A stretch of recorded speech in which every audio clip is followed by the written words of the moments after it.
Welcome to the NFP Podcast, where we explore the empowering world of natural family planning. I'm Amy Smith. Join me and my co-host Emily Appledorn each week. Together, we're here to dive deep into the science, the stories, and the spirituality behind NFP.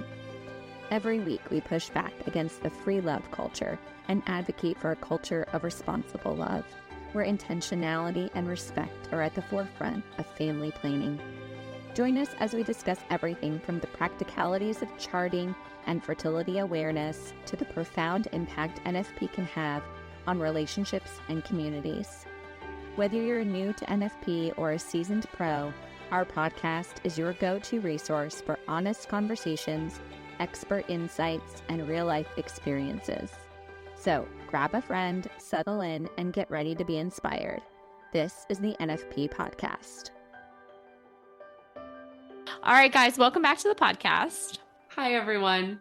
Emily and I are really excited tonight. We are joined by a special guest that neither of us know, but she's willing to come on. Her name is Jessica McNair, and she's going to share her love story with us and how she came to NFP. So thank you so much for being with us tonight, Jessica.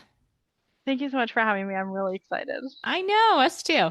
So we don't know you at all. So tell us a little bit about yourself. Where are you from originally, where you're living now, and tell us about your marital status and family and job, etc. Yeah, well, most of those answers are the same. I was not born but raised here in Texas. I live in the Dallas-Fort Worth area in a little town called Keller. So I was actually born in Louisville, Kentucky. I like to tell people that I was not born here, but I got here as fast as I could because pretty much I moved here about 6 weeks after I was born. Oh, wow. Okay. Yeah, so I grew up here, and my husband mostly grew up. He was born in this area too. And so right now I work for a Hilton. I've been working there 10 years now and I love it. It's awesome, but I'm a remote employee, which I love for many reasons that we'll delve into. And then my husband works for a foreclosure company that he helps do like the auctions. The properties go to auction and he takes care of all the details of that. So he's partially remote, so we get to spend a lot of time together, which is awesome. Wonderful. Yeah, that is really nice. And then do you guys have any kiddos yet? We do actually. We have our daughter is 18 months, and then our son is about 7 months. Oh, and congratulations. Congratulations. Thank you. This is, if you haven't heard this story a lot of times, you'll start to hear it a lot of times. We adopted our daughter from birth. And then you got pregnant. And then when she was 6 months old, I found out I was pregnant. Yes, good. I love stories like this. It's so funny how that is like so common. I have heard that so many times from people. I mean, I want to recognize, I know there's a lot of people out there who have struggled with infertility, adopt, and don't have that case. But I do hear that, your story a lot though. Like there's something, I think what it is you just aren't thinking about it anymore. And you're like in new baby season, like your mind is totally diverted. You're focused on something else. And then also I had a nurse say it really beautifully, which was, we put ourselves through all of this stress of like, can I become a mother and will I be a good mother? And as soon as we welcome in that child into our lives, our body is like, oh, I can do this. And then it's just like, okay, here's your baby. That's beautiful. That. I've never heard it said like that. I was like, that's beautiful. I love that. That is really lovely. Oh, I really like that a lot too. Yeah. Okay. So, so two little ones. So tell us, I guess, a little bit about your spouse, and not like, give us details like about him necessarily, but how you guys met and got engaged, a little bit of your story. Yeah, we have, I think our story is really cool. I'm kind of biased. So we met in high school. I was a freshman and he was a sophomore, and we stayed friends all throughout high school, like kind of off and on, you just have friends like that in high school. Of course, he went off to college before I did. And we kind of reconnected the week before I moved off to college. He reached out to me and we kind of started chatting, and he wanted to know when he was going to be coming back home in the town that we both lived in, and wanted to know if we could hang out. And I told him, I'm so sorry, on Friday, I'm moving to Florida for college. And so I I have kind of, my family story is unique, and well, not unique, but fun for me. My parents had me very young, and are two of the greatest people I know, did not end up together. And so my mom lived in Florida and my dad was here. My dad actually was the one who had full custody of me. And so all of the time that I had with my mom was sporadic. And when I started to think about where I wanted to go to college, it just felt like, I really want to have time with my mom that's not 2 weeks here or 4 weeks there. And so I ended up moving up there to go to college and get my degree. And so my husband Shea, we started talking, texting a lot while I was there for that first 6 months. So when I came home for Christmas, spent a ton of time together and ended up started dating. So our first 2.5 years were long distance. And that was, I think that was really good for us actually, because if you want to have a successful relationship that is long distance, guess what? You have to talk to each other. And so we just got to know each other really well and know kind of what our backgrounds were and what our values were. And I think a lot of people don't get that in our day and age. And so it really forced us to get to know each other. So 2.5 years, I would come home about every 6 months because all of my family was still here. And so see people for the holidays or for the summer or whatever. And pretty much decided in our first 6 months of dating, like, yeah, we're in love. This is it. Like the end goal is as soon as Jessica comes back to Texas, we're going to try and get married. And that's pretty much exactly what we did. I came back, let's see, we met in 2004, started dating in 2008. I came back in 2011. We were engaged in 2012.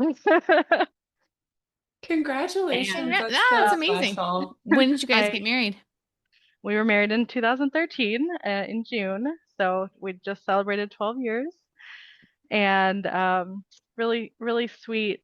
My husband, we are the true yin and yang. So he is very introverted, um, you know, doesn't really know how to express himself, and so he was very nervous about proposing, and which I always said that's very silly because we've been talking about it for like 2 years, and like this is what we wanted, and you knew I was gonna say yes, and so I had come over to his apartment one night after work. It was just gonna be a normal let us hang out and have dinner, and this sweet man, he had put candles all over and he had made us dinner, and he was so nervous that we didn't even get to the dinner. Like he just had to propose right away so that he could just know, like, okay, I did it, and we're moving on. So um, and I said, "Are you nervous?" He said, "Of course I'm nervous."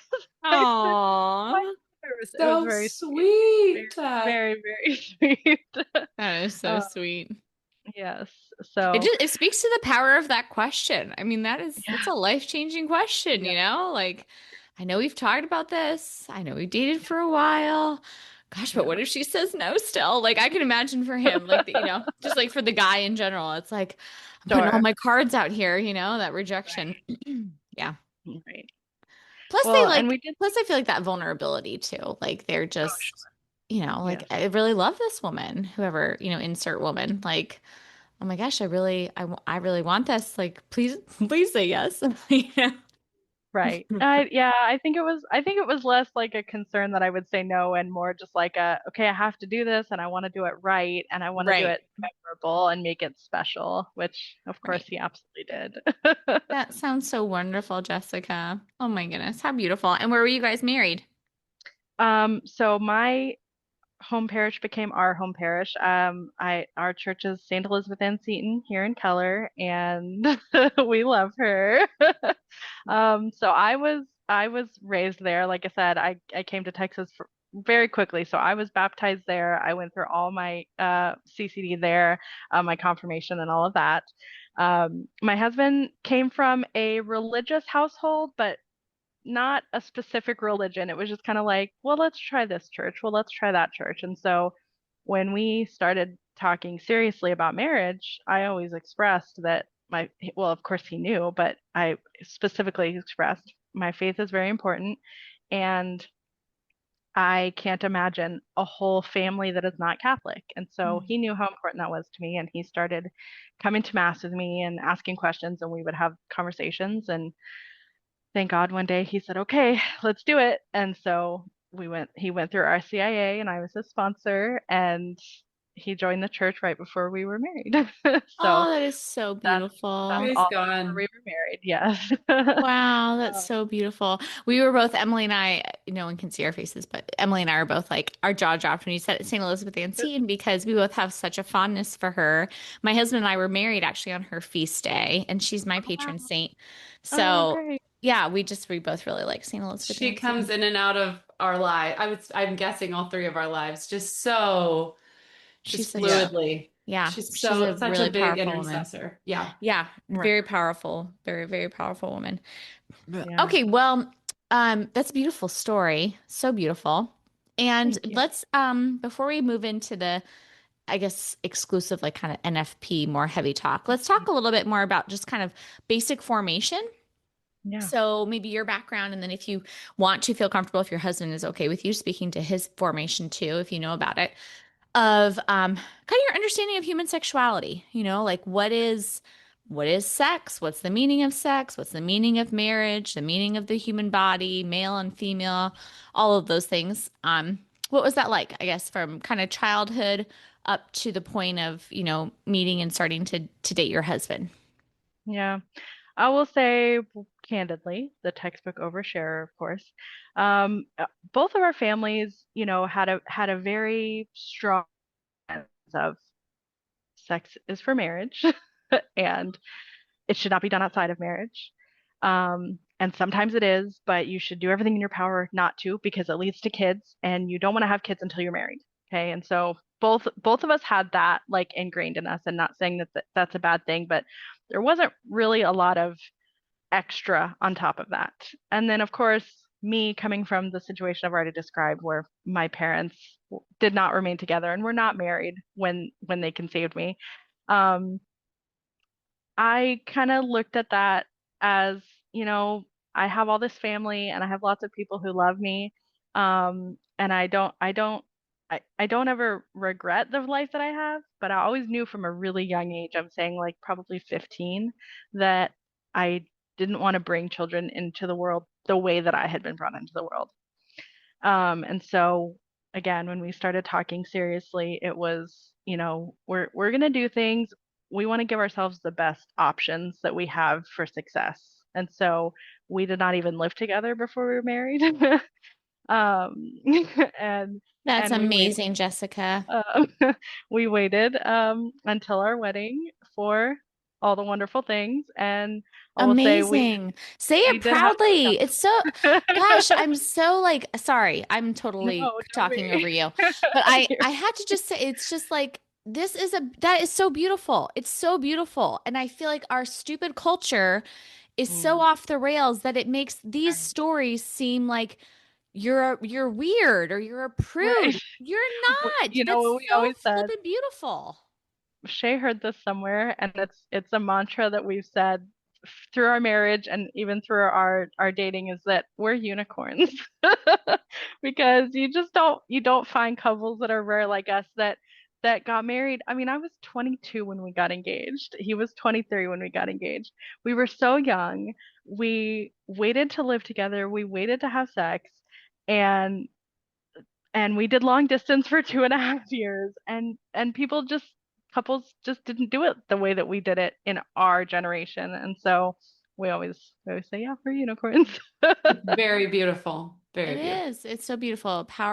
A powerful testament of, yeah, God's grace and, the ability of human beings to discern and make decisions and have good conversation and be committed to each other. Like, it's just, I love hearing these stories and I love sharing these stories because people need to know it's not impossible. It's not Right. impossible to do it. And it's not impossible to do it and still have fun when you're dating and still have Right. a beautiful marriage and Right. still, yeah, just like be normal. As Emily and I talk about that when we try to explain to people, one of the aspects of the podcast is like, we want people to come on to share their stories so that people can hear, the NFP is for people who also watch Netflix, like, Right. and like, like go out to restaurants. Like we do normal things, people, like we're not like aliens from another planet. We just have a specific worldview on the gift of human sexuality, and it's beautiful and wonderful. And yeah, to have that be in the world, the great thing about unicorns though is that they do stand out because they're kind of odd looking. And so in the way that God can use them, right? Like you guys, like that's just so beautiful for people around you that got to know that part and watch it. Like, whoa, they're doing this differently. Like that's so cool, So praise God. That's beautiful, Jessica. Okay. Thank you. Yeah. Amazing. Amazing. Okay. So both kind of from that formation, but knowing you wanted to do it differently together as a couple. So during your marriage preparation, obviously your husband was going through, your fiance at the time was going through RCIA. Did you guys both, did you know as well, like kind of the church's whole teaching on like, natural family planning, theology of the body, like where did all that come into play? Was it during your engagement, prior to, after you got married? I will say actually for us, surprisingly, it was much after. So we did do as part of our marriage prep, an NFP class. And what I will say about that is, if I remember correctly, because it's been a little minute, is that I think it was just one day and we went, and I have a big book somewhere that they gave me and said, here, take this home and you'll just have it as a reference. And these are the basics, right? The situation with that, and this is not NFP related, but I feel the need to share it because I think that I feel like NFP needs to come into our general women's care more. And I feel so strongly about that because the first 5 years of our marriage, I was not seen by a NAPRO doctor, and I had a unfortunate, quite severe health situation that went untreated because doctors did not treat it because I didn't know how to advocate for myself at the time, and they didn't advocate for me. So shortly before we were married, I would say maybe a month or so, I started having a very heavy, at the time, what I called a very heavy cycle.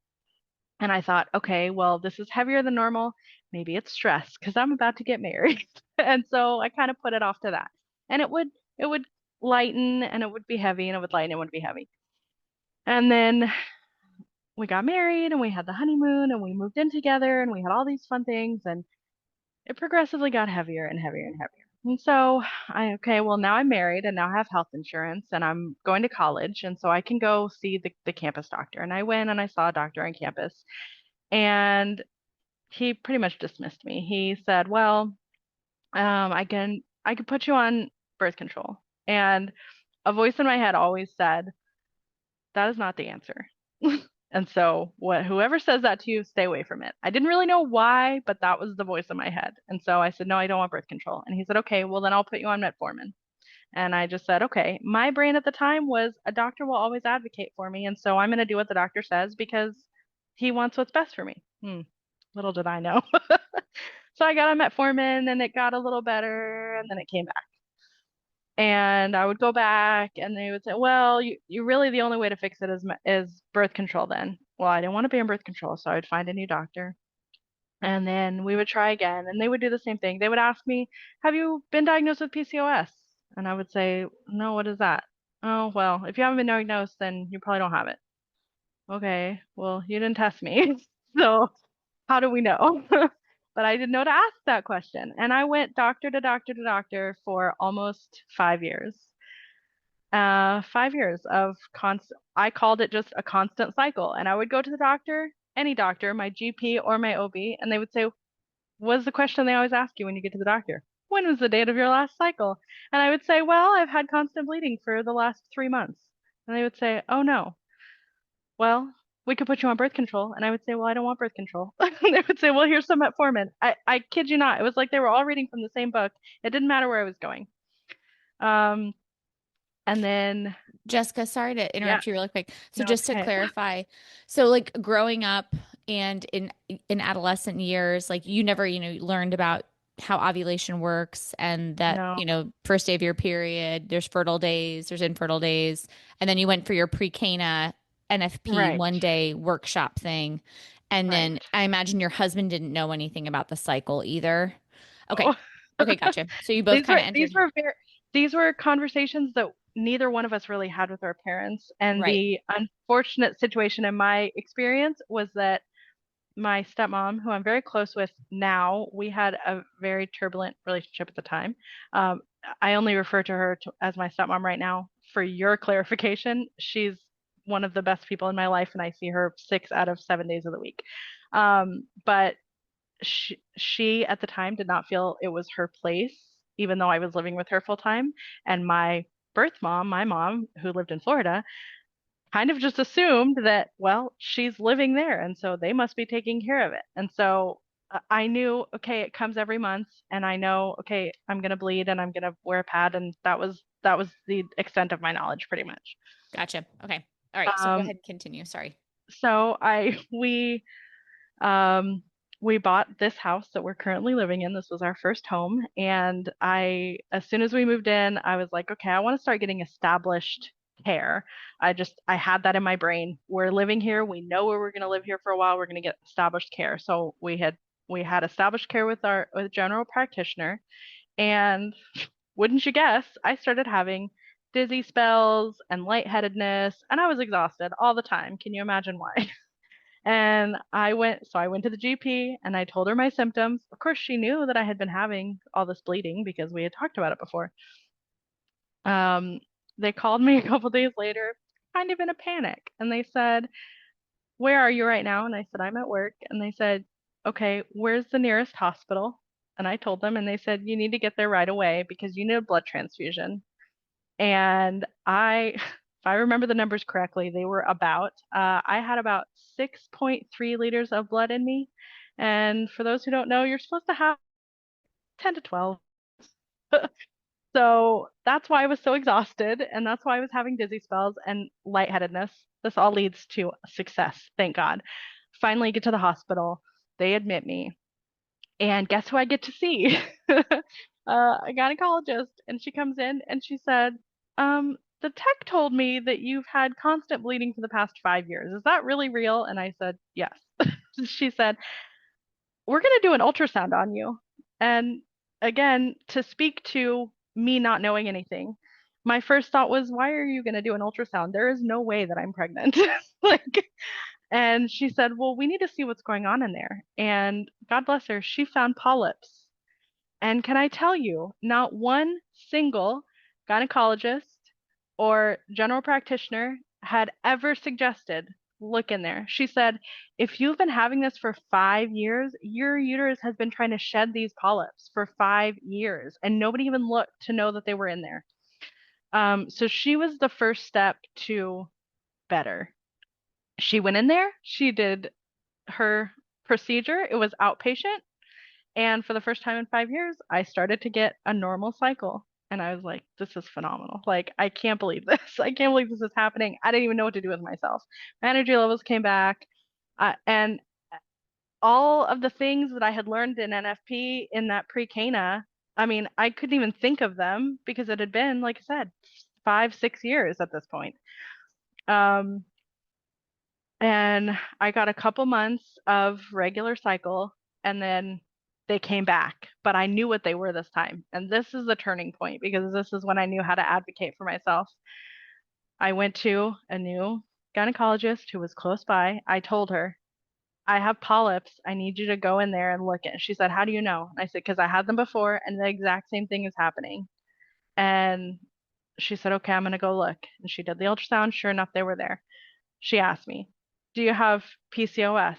I said, okay, I'm not trying to be rude, but I need you to understand, I have suffered with these polyps for the past 5 years, and every doctor that I've gone to has asked me, do you have PCOS? And when I said, I've not that I know of, they left it there. So if you're going to ask me this question, we need to find out. And she said, okay, I know how to test for it. She said, a lot of doctors in the area, they don't know how to test for it. She said, I know how to test for it because I've been trained on it. So we're gonna test you for it. We're gonna get these polyps out. Got the polyps out, tested me. She says, it's certain you have PCOS. She compared, you'll have to forgive me, I don't remember which hormones. It's two hormones like LH and FH, something like that. She compared the two. She said if you're a 1-to-1 ratio, that's normal. If you're a 1-to-2 ratio, you're border. If you're a 1-to-3 ratio, that's PCOS. Of course, 1-to-3 ratio, because go big or go home. So I said, I started researching because again, at this time, it's been 6 years. So I've understood the doctors are not going to do what I need them to do unless I know to ask for it. So I had been researching and I said, okay, well, what are we going to do to treat it? And she said, well, you have to get on birth control. And I said, I don't want to get on birth control. There has to be something else. And she said, well, let's get your polyps taken care of and then we'll talk about it. I said, okay, that's fair. I can appreciate that. We get my polyps taken care of. As all this is happening, I have joined a women's Bible study at my church. And so we are in small groups, and every week we bring our prayers to the small group for us to pray for each other. We write them all down so we can pray for each other throughout the week. So everybody in my small group knows Jessica's trying to conceive, Jessica's trying to get her health in order, Jessica's trying to fix all this. So they're already praying for me. And they start telling me about this doctor's office, this practice that's in Fort Worth. And they're doing amazing things, and they're faith-based, and you got to go see them. And I said, I can appreciate that. I said, but this doctor is the first doctor in 5 years that has listened to me, and I don't want to just leave her because I trust her. And they said that's fair. So we go. She sets me up for her outpatient procedure to remove my polyps again. And the day of the procedure, they come visit you before and go through what we're going to do. And do you have any questions? Now, I've been burned several times before. So now I always ask the question. I said, okay, I want to make sure we're still on the same page. After these polyps are taken care of, we're going to take care of my PCOS, right? And she said, well, yeah. And I know you're against it, but the only way is birth control. Oh, I was so done. I said, okay. And she left. And I told my husband, I'm not getting on birth control. I'm calling that practice that everybody keeps telling me about at Seeds. Okay. Well, she does the procedure. She even goes to my sweet husband after the procedure and says, everything went great. And listen, I know she doesn't want to do birth control, but you have to tell her it's the only way. And is trying to convince him to convince me to do this. So of course he tells me, and I'm like, yeah, it's not going to work. I went home that day from that outpatient procedure. Can I ask a Yes. question really quick? During all of this, he's watched you suffer. He knows you don't want to do it. I'm curious if you know why you don't want to do it, like fully. I think that's a grace that you knew not to do it. But I'm wondering if at any point he was like, Jessica, like this is what everyone is telling you. Was he on board with you? Okay, thank God he was on board with that. So my brain came up with this situation. I did not see birth control as a solution. I saw it as a band-aid at best. And I always said, if I'm having all of these issues, birth control is not going to fix anything. So I'm just not going to do it. And God bless him. He was so patient throughout all of these years. Every doctor, I went through such depression because every doctor was telling me the same thing. And you really do start to second guess. Like, am I doing the wrong thing? Should I be listening to them? Should I be just getting on birth control just to fix it for a little bit? And at the end of the day, I would just say, no, that's not the solution. And he was so supportive of that. Not to say we weren't frustrated. We were frustrated, we both went through depressive states of, okay, got to find another doctor, or just a period of time where I felt so hopeless. I couldn't even research to find another doctor. I'm amazed at your perseverance. Like I feel like there is, like you said, this story, there is redemption, there is hope. It sounds like. But I'm just amazed for the length of time that you suffered. Mm-hmm. God bless you, because for both of you, it's not just you, it's him too, to watch you go through this. Like, I can't imagine how hard that was. And it was definitely a growing period for our marriage and our relationship, because we just knew, like, some days you felt, oh my gosh, this is our life. Like it's never going to end. But we just had to have hope and know like there has to be something better. And so literally that day after my outpatient procedure, the same day I went home and I called this doctor's office. They're called, shameless plug, Whole Life Authentic Care here in Fort Worth. and I called them and I said, I really want to become a new patient. And they said, okay. Well, it was the midst of the holidays, like right after the new year. And they said, well, we have an appointment in 2 days. Can you come? And I saw them for the first time before my post-op with the other doctor. And so I went and I met their doctor and I told her some of the things that I had gone through and I said, I just need something different. And she said, okay, well, I can promise you right now, no doctor in this practice is ever going to recommend birth control for you. And that was such a, oh my gosh, like, are we really going to be able to fix my issues without birth control? It was such a relief and a weight off. And so I became a regular patient of theirs. And the true testament to what our country is going through came from the conversation I had with that wonderful doctor who removed my polyps and actually told me, yes, you definitely have PCOS. I went back to my post-op. I wasn't going to cancel the appointment. You know, I went back to her and I was nervous. And she said, you know, everything was successful and I'm really pleased with the way everything looks and I think you're going to have much better success. Fun fact, I never got polyps again, thank God. He said you have enough. Like that's enough out of you. But I said I told her I want you to know how grateful I am to everything for everything you've done for me. But I have found a practice that's going to treat my PCOS without birth control. And she looked at me and she said, okay, well, first of all, I can tell that you were nervous to tell me that. And I want you to know, don't be nervous to tell me that because I want you to get the best care. And if I'm not the best care, then that's okay. She said, but I didn't even know, this is what will always stick with me. She said, I didn't even know that there's a way to treat PCOS without birth control. So I told her, I said, well, if you want to Google it, it's called NAPRO technology and it's phenomenal. And it's a way of treating women at the source of the problem instead of using the Band-Aid of Western medicine. And I don't know if she ever, I don't expect that she ever looked it up because she's not a NAPRO doctor. But, you know, maybe she did, maybe she didn't. But I left from there. I've been with Whole Life this whole time. So they set me up with, they said, here's a list. Reach out to this company or this organization, and they'll help you get a crate model nurse practitioner.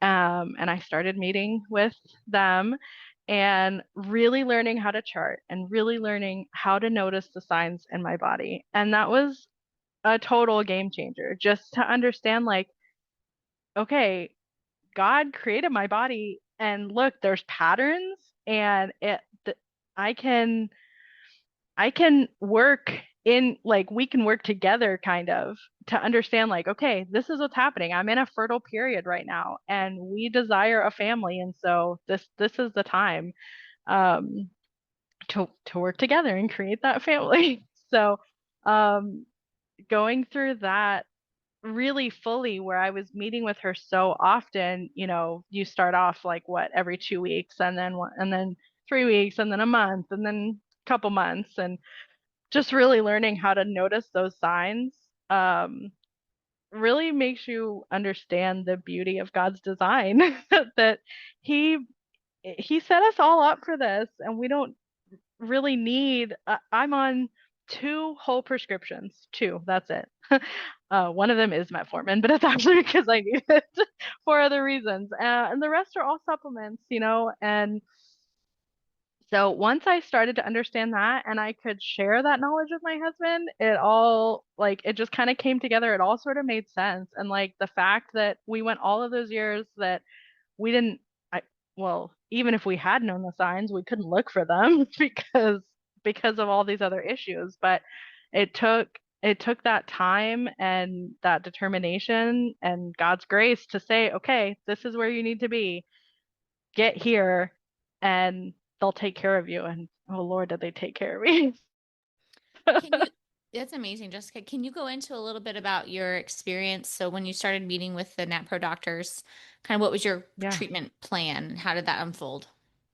So of course, with Grace, they talked with me about my weight because there's several versions of PCOS, the way that I like to describe it. And my version that I describe it is the hormonal version.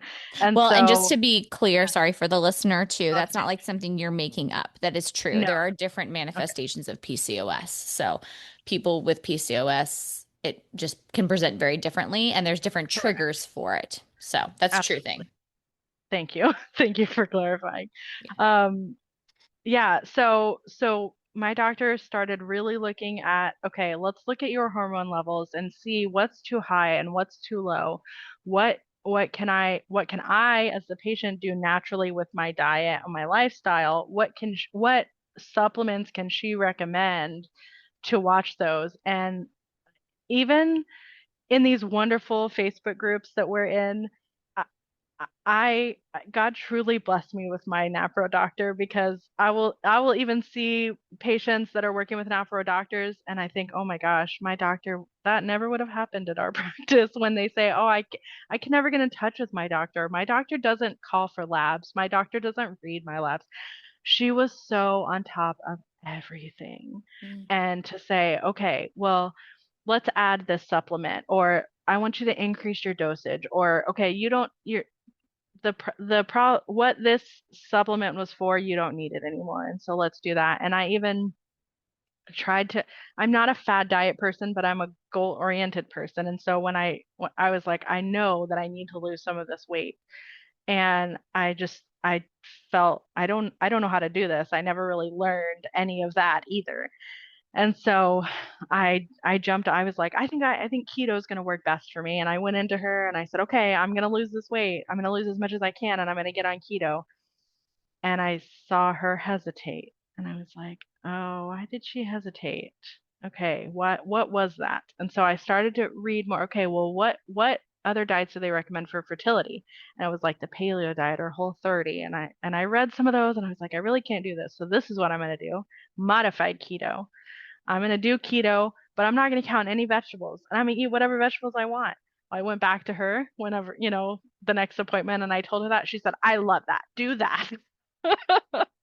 And so she just was there with me to help me through those little changes. And I was on 11 supplements at one time, where every day at lunch I would take all my supplements, and she's watching my thyroid and she's watching my A1C. So I'm not diabetic, but I'm pre-diabetic.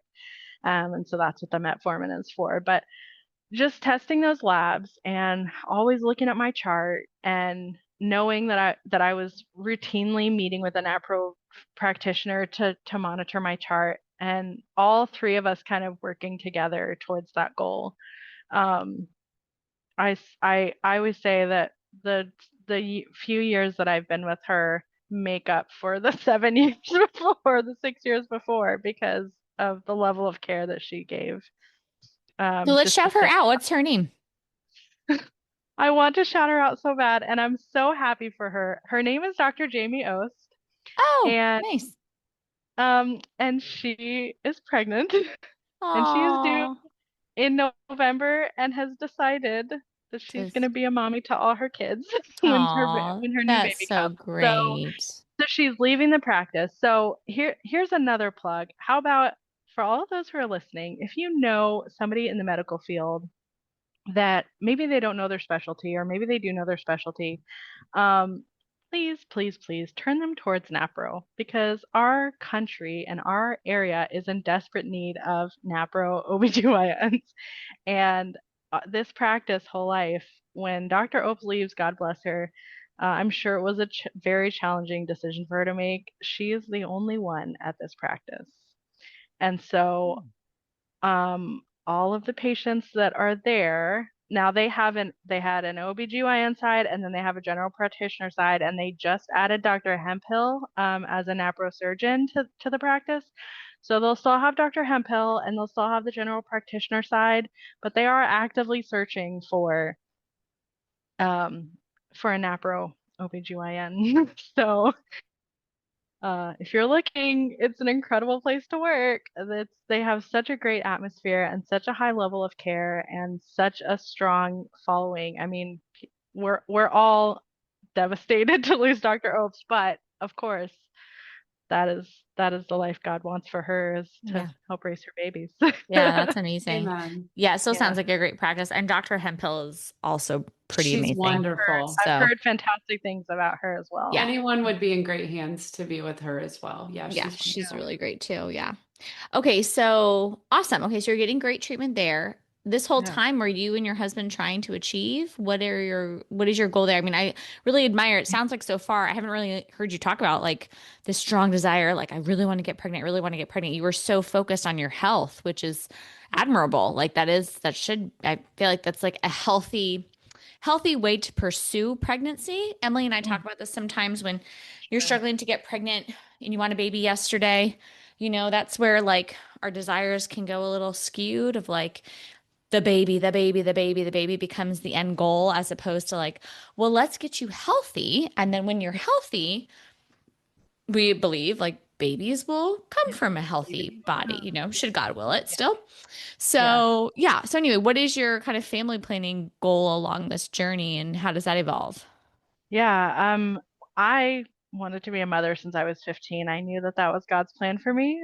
My friend group in high school, everybody in the group used to call me mom because I just took care of everybody. So they were, okay, mom, like that was just their name for me. And so, of course, when we got married, I always expected I was going to be a young mom. And then we went through all of that. And again, the depression and everything, I thought closer I get to 30, I thought, oh my gosh, it's going to be that much harder, that much harder. So when all of this mess got cleaned up, right, and things were better, it was like, okay, we can finally do this. And so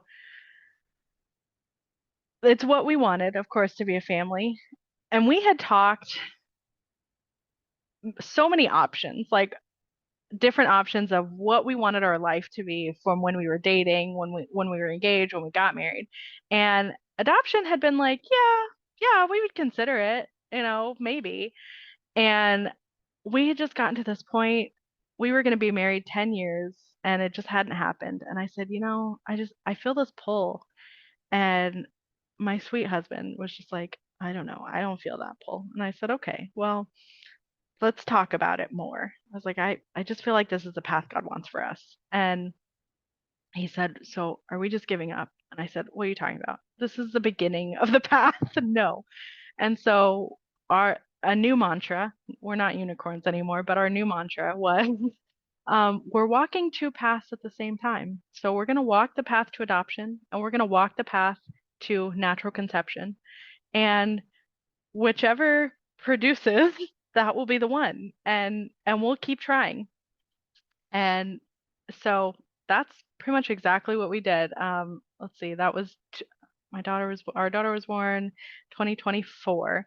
So in 2023, we really started like, okay, let's get some finances in order.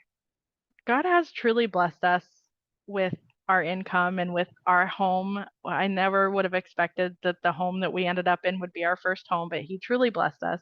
And perhaps we were not as great of stewards as we could have been. And so we started cleaning up debt, and we started being more intentional with how we spent our money, and we started meeting with adoption agencies and matched so quickly.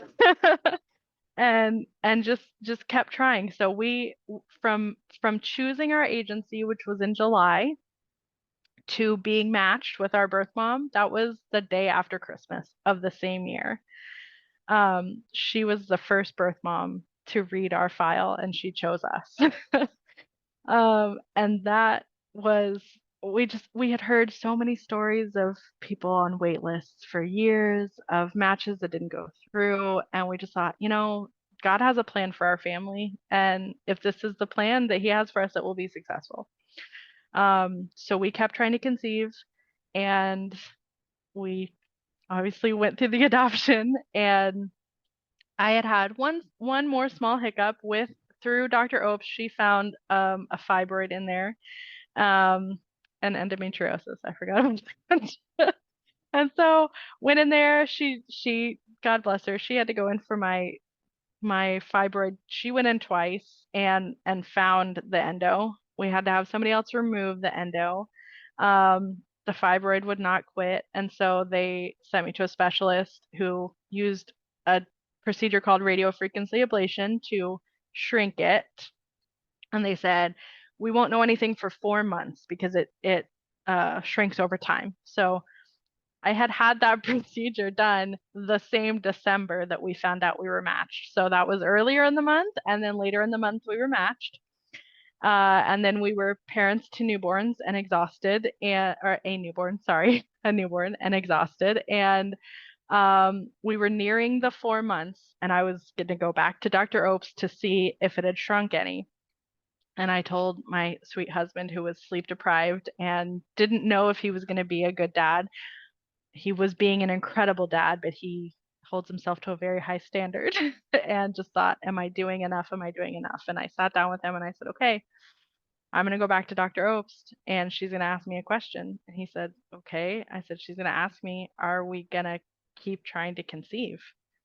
And he goes, well, we might as well, because it's only going to get harder to conceive, right? That's what we've learned, that the older you get, the harder it will be. And I said, well, yeah. And he goes, okay, well then, yeah, let's do it. So we went back, and it had shrunk enough. And so she said, okay, we're going to go at it full force. And that was in April, and found out I was pregnant in July. Wow, that's amazing, Jessica. Oh my Jessica, gosh. unbelievable. And she was so on top of everything. And in fact, this is another thing that I tell people you have to be a little specific for people to understand the wonder. And I know you two will appreciate the wonder. Dr. Opes knew I was pregnant before my missed period. She said, okay, she was on top of my labs, and she would say, okay, your numbers look good. Peak plus 16, take a pregnancy test. And I told him, I'm going to take this test, but I know my body, and it's difficult. And I think even if I am pregnant, it's not going to show positive yet. It's going to take some time for my hormone levels to be high enough for the test to see it. So just because it says negative now doesn't mean if I wait 2 weeks that it will say positive then. And he said, well, okay. This was the hardest secret because textbook oversharer. P.S. Even though we both work from home, my mom, who lives here, takes care of now both of our children while we're working. So she is a homemaker. So she comes to our house and she takes care of our children right here in our home, which is the greatest blessing. This is your mom, your mom from Florida, your stepmom. Okay. But yes. But the woman who raised me, we have a fantastic relationship now. And so she was here and she was downstairs with our daughter, and I took the test and it was positive. And I went to our staircase and I just went, honey, can you come here a minute? I had to work so hard to keep a straight voice. And he comes up and he's like, yeah, what's up? And I go, it's positive. He goes, it's what? I said, yeah, it's positive. He's like, oh my gosh, we both could not believe it. And I said, okay, well now we have to go downstairs and pretend like nothing.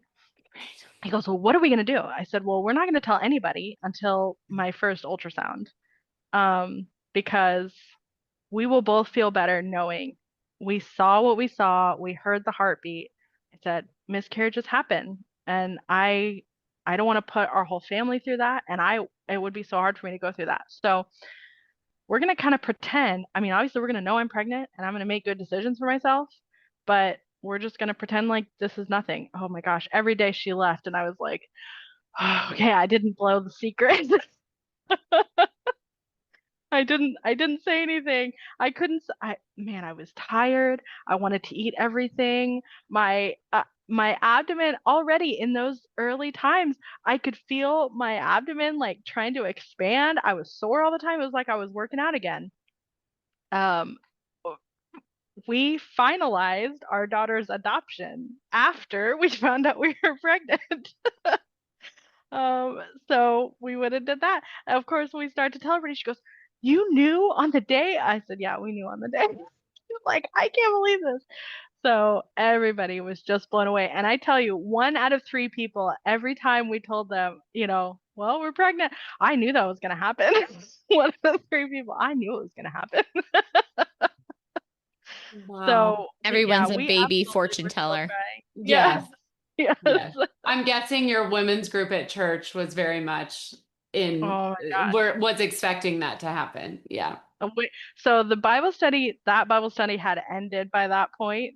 But I still keep in touch with a lot of them. And so, yes, it was a big deal. Gosh, that's amazing. So you end up getting pregnant with a little boy or little girl? Little boy. Wow, Jessica. Yeah. Wow. And they're 13 months apart.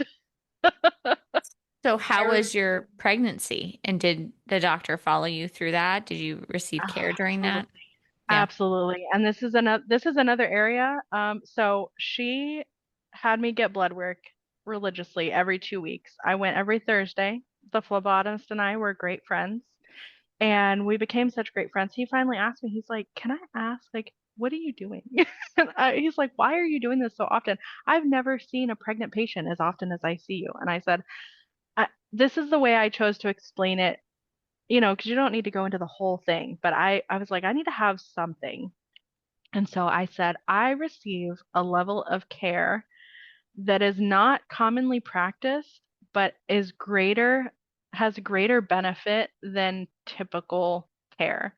And so my doctor is watching my estradiol and my progesterone very closely. And every 2 weeks, I come and see you, and she gets my labs, and then she tells me, okay, increase or decrease or stop taking or start taking again.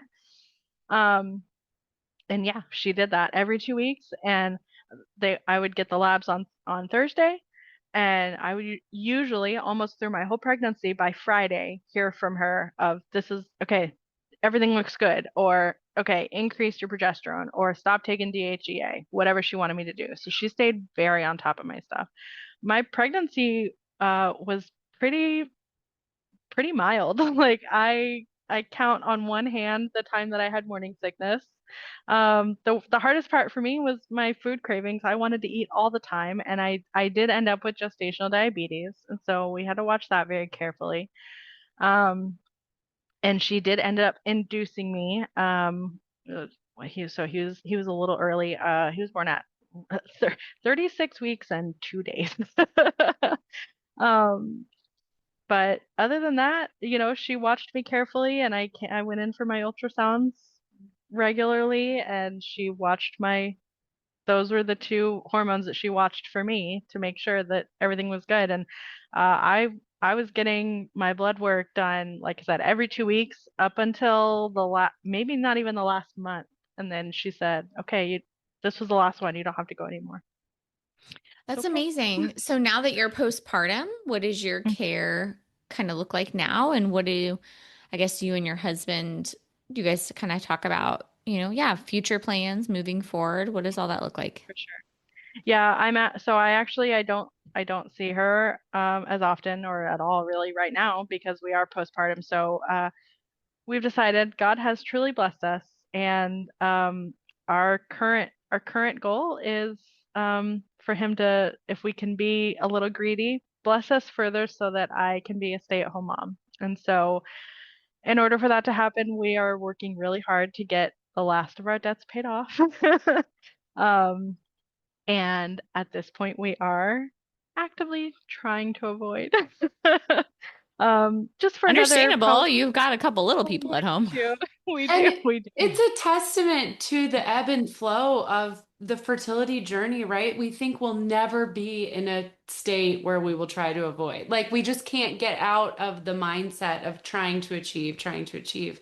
And Right. then you get into this postpartum time and it's different. And I think it's really important when you do know how to chart your cycle, regardless Right. of trying to achieve or avoid, you can use that method to monitor your Absolutely. fertility. So you're not Of course. starting over with Yeah. trying to figure out now how are we going to avoid. You already know all the steps.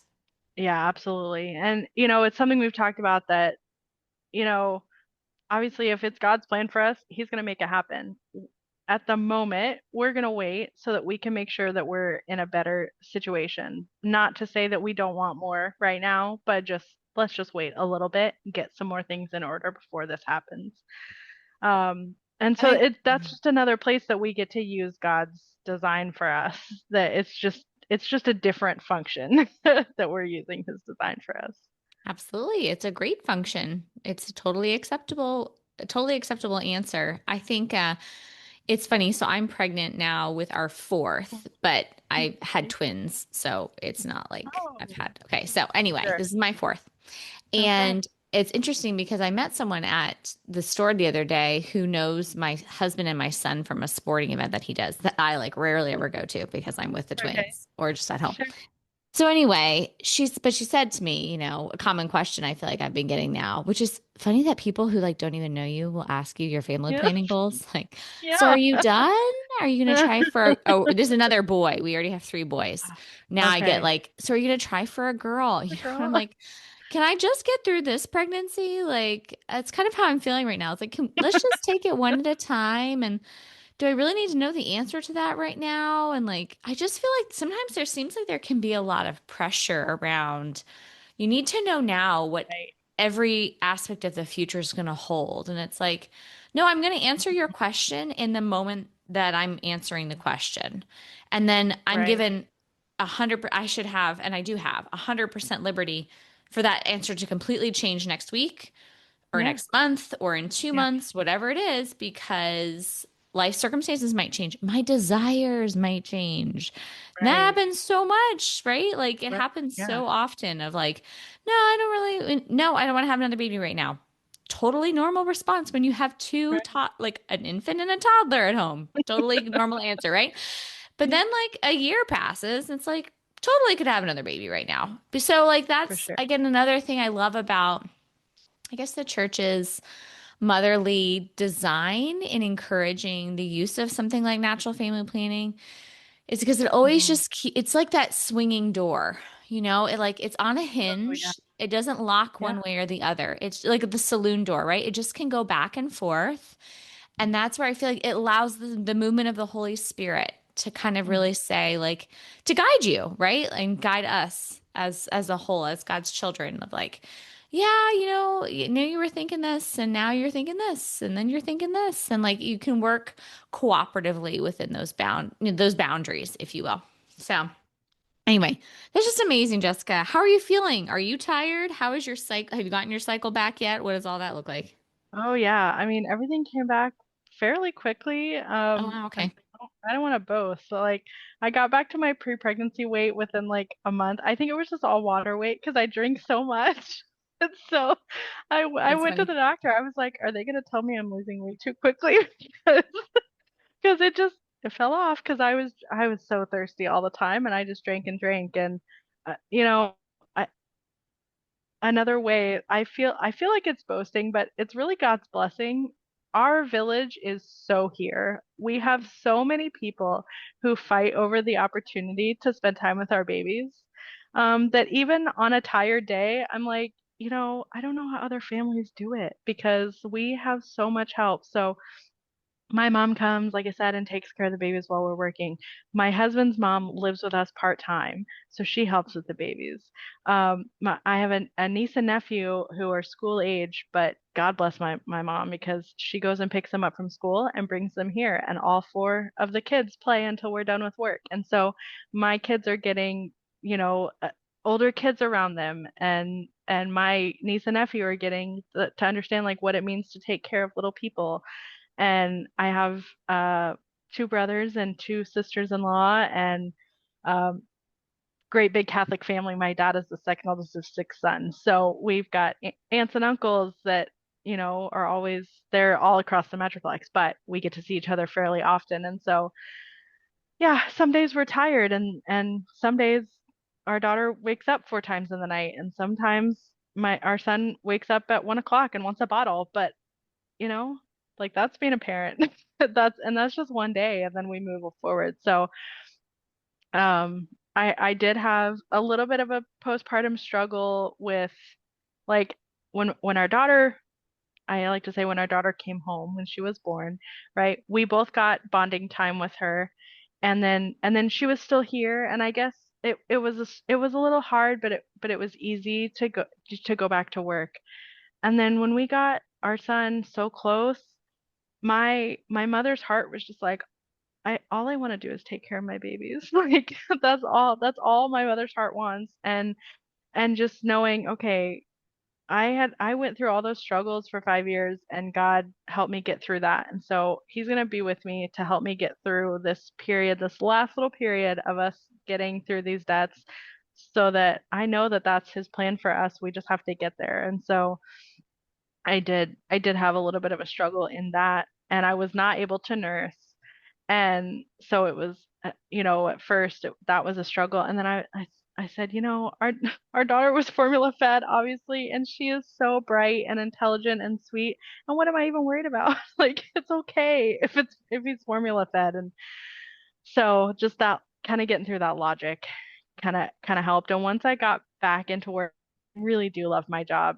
It will be hard for me to leave when that time comes. But um, I just, every day, I think nothing will be, no job is more important than the job of raising our children and any other children God decides to send our way. And so every day, if I'm having a hard day, I just know this is one day, and then tomorrow's a new day, and we're one step closer to getting to that goal. So the postpartum was easy because we had so many people around us that could help support us and make sure that even on days we were tired, we weren't too tired because we had people to help. That's amazing. And that's not boasting at all. I mean, that's not you. That is sharing the gifts that God has given you. That's always, we should always be proclaiming God's goodness from the rooftop. So, yeah, that's amazing, Jessica, that you've been so profoundly blessed in your journey towards healing and wholeness, your engagement. I mean, everything about your story is just so awesome. It's been so Thank fun you. to listen to it. I had to tell Emily, I'm like, I just love it when we don't know who is going to share their story. Cause like a lot of people we've had on, like, will know, or I'll know, like, part of their story. So gosh, this has been just so encouraging. I know people that are listening are going to be so encouraged by it. Maybe we can wrap up with, I don't know, you've shared some wonderful words of wisdom, I think, kind of unbeknownst to you. But yeah, just maybe like final thoughts. Are there resources you'd want to share with the listener who maybe was in younger years? What would you have wanted to do differently? And at what point in your life would you have wanted to do it differently? And then, yeah, any, books, again, resources. We'll link to NatPro in the show notes so people can find it. We'll link to that. The Whole Life Authentic. Is that right? Is that Whole Life? Authentic Care. Authentic Care. Yeah, we'll link to them in the show notes too. Yeah, they're great. So yeah, I'll let you kind of wrap us up here. Any final thoughts, any sharing of experiences or things you'd want to encourage your younger self?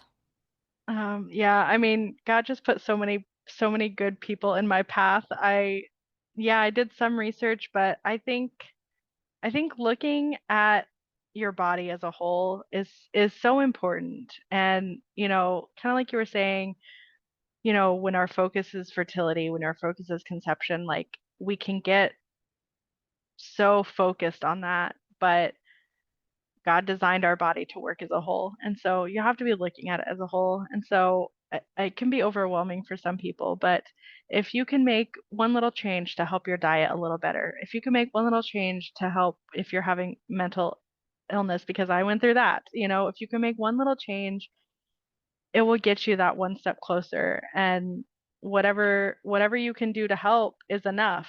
So it doesn't have to be all or nothing. You can take those little steps. And I just trust that God has a plan for you, and advocate for yourself. Don't, if I had realized in my 20s that that I should and I could advocate for myself, maybe I wouldn't have gone through those depressive times because I would just know, you know what? I'm at a point now where of course, I don't have this a whole life, but I'm at a point where I can tell myself, if I'm not getting the care I need, I'm just going to go someplace else. Like I'm not going to waste my time here. And so don't let the outside world tell you that you're the problem, because there is always a solution, and it's usually better than Western medicine. That's great. I like that as our kind of our final thought is like keep searching for a solution and don't give up. Be a good advocate for yourself. And, as Emily and I like to, kind of proclaim and endorse, the younger you can learn about your body, the better. It's just so much help. It's so helpful. It's so helpful. It's going to help you in your later seasons of life. Do you know what your cycle patterns are? And more importantly, you know that like to bleed every day is not healthy. It's not healthy. And if someone offers you the birth control pill, you should say no, thank you, because there's something is going on, and like that's just going to cover up the symptoms. You would have had those polyps for longer than you did if you would have just taken their prescription. Mm-hmm. And God knows what they would have done just sitting up there for that long. I mean, yeah. Right.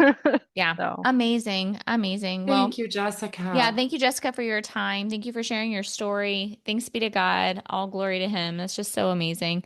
And let's just use this also this opportunity for listeners who have a story. It's not going to be Jessica's story because it doesn't have to be Jessica's story, but you have a story and we'd love to have you share it because it will help other people. So please take note of her bravery and courage to come on and share, and reach out to us because we'd love to have you on as well to share your story. So yeah, God bless you, Jessica. And I'm so excited for you. Congratulations on your beautiful family, and way to go on you and your husband working on getting debt paid off so that you guys can kind of reach more of the family life that you're so desiring. So way to go. You guys are just so inspiring. I want to be you when I grow up. I do too. You're so funny. Yeah, it was great. It was so nice meeting you. So yeah, take care. Thank you so much. Yeah, thank you. God bless you both.